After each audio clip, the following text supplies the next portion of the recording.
welcome to Uncle Brent's Shed. On this episode, I wouldn't say fix, but we do a bit of bodgy work on the forklift to make it better.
So the predicament we have is that power steering pulley on the crank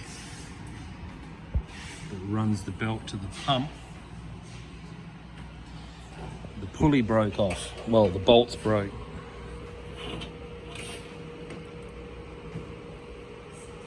And it's only 4 of those holding it on.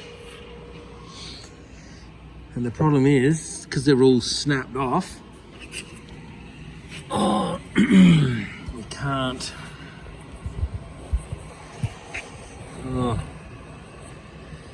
get in there to tap the threads out. So we're going to have a go at welding that pulley to the, harmonic balancer. We'll put 4 big tacks on that, hopefully. So we've got power steering again, because it's impossible to drive. I just have to point and... Huh? Oh. He's going to be a little bit of a fucking cry and spray, eh? Yeah, that's it. Ready? I think so.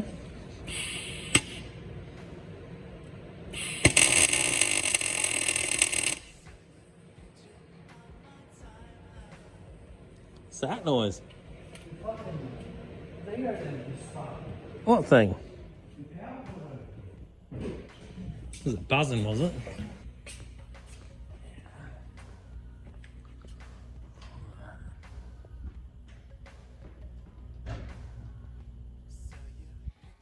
Beautiful, mate.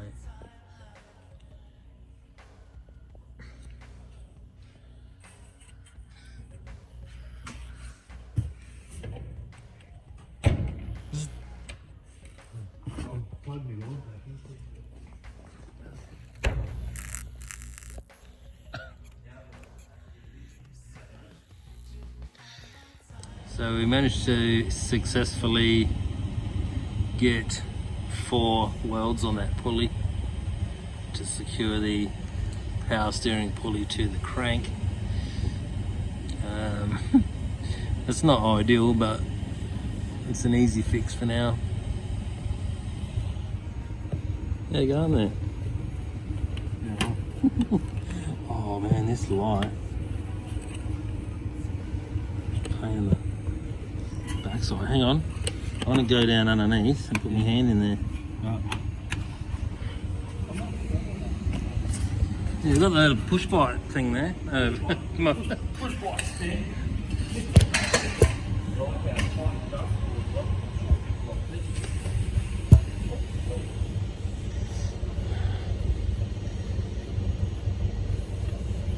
Give me some length, boy. Oh, there we go. Oh. All right. Yeah. Lift her up.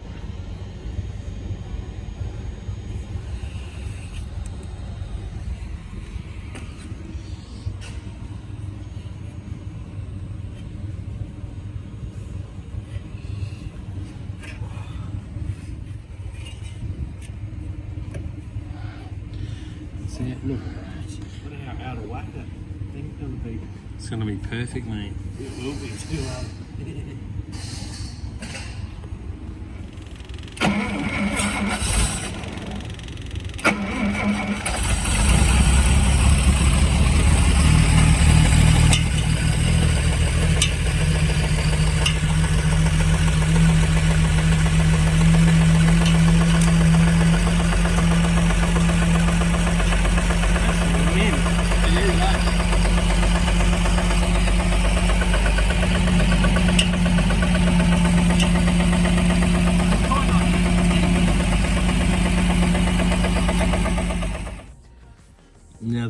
got the pulley on the crank successfully tack welded back on. I'm going to unbolt the fan because the fan is hitting the power steering belt. I'm a bit worried it's going to catch and break the belt, so I'll take the fan off and see if I can put a spacer in here to space the fan back closer to the radiator.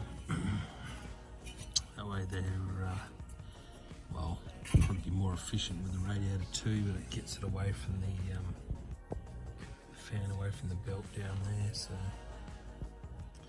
that's where we're at.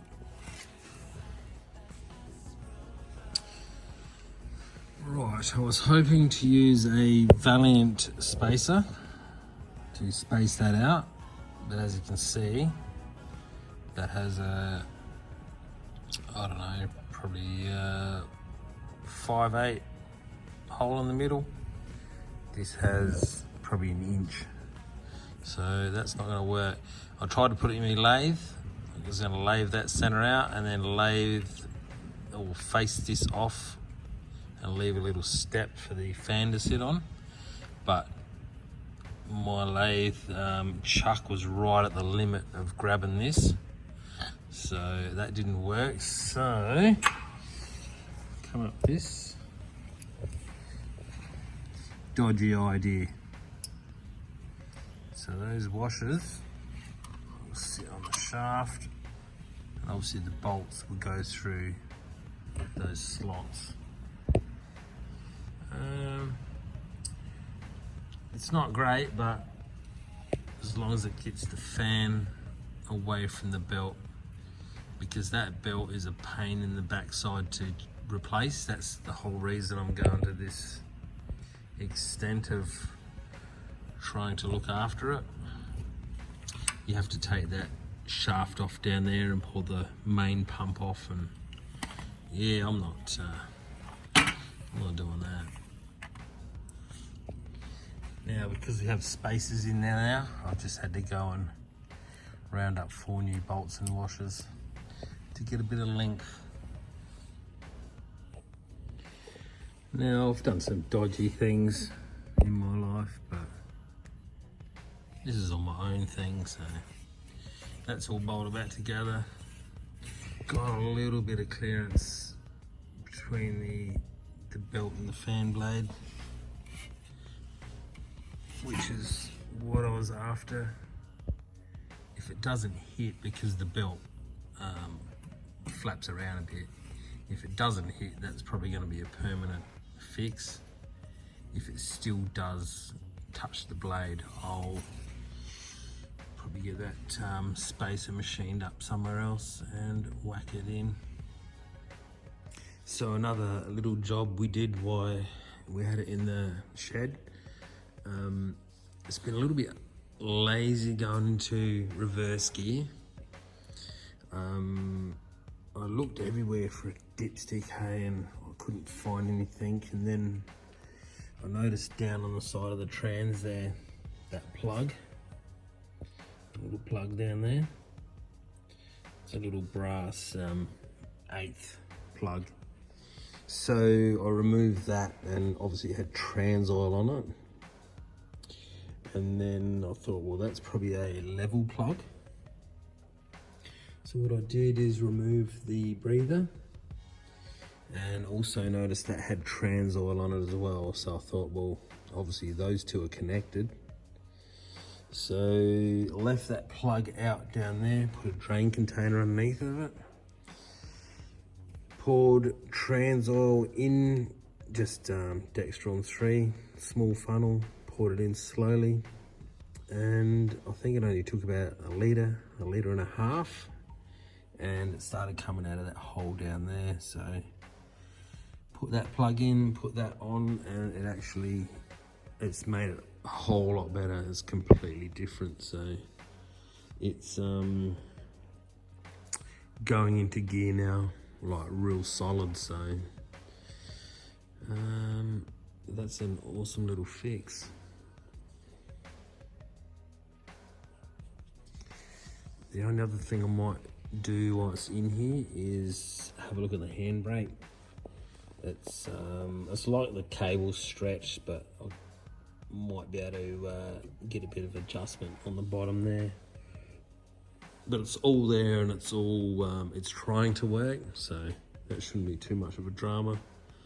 And also I've got to find my grease gun. I'll grease all the kingpins and leaf springs, and got some obviously pivot points on the fork section down here. Need to grease nipples here. Then probably the only other thing I really should fix on it, because everything's pretty well working, is the actual brakes. It's still got brake fluid in it, it's got a good pedal, it's got a booster over there, remote booster, that seems to be working. But I did notice the T-piece has been disconnected over to this side. You can feel the brakes on the other side trying to work, so it's probably just maybe all semi-seized and obviously out of adjustment. But other than that, other than the big knock in the engine, it's going very well.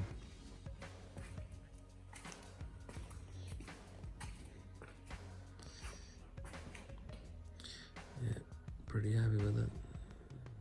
Right, cheers for watching. Wasn't a real exciting video, but it was just a bit of a gap filler, so yeah, cheers for watching. Also, we're at 915 subs, I reckon, so we're getting really close, which is awesome. So I reckon by Christmas time we'll be probably cracking about 1,200 subs, I reckon. That'd be pretty awesome. So, all right, cheers for dialing in, and look after your mates.